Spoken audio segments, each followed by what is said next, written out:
In this video, I'll show you how to create realistic wall shadows inside DaVinci Resolve. Start by going to the Color page. Then open the Window tab.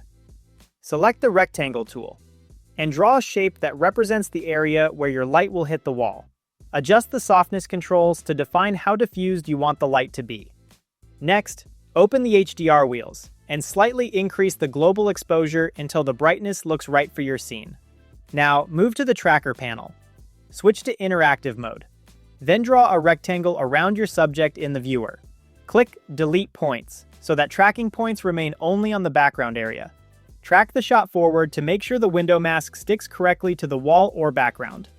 Once that's done, go back to the Edit page and duplicate your clip on the timeline, placing it directly above the original one. Return to the Color page for the top clip and add a new node. In this new node, open the Magic Mask panel and isolate your subject. When the mask is complete, right-click in the node editor. Choose Add Alpha Output and connect the blue output from your node to the alpha output. This setup allows the top layer to contain only your subject, while the lower layer keeps the wall lighting you created earlier. The result is a realistic wall shadow that moves naturally with your shot.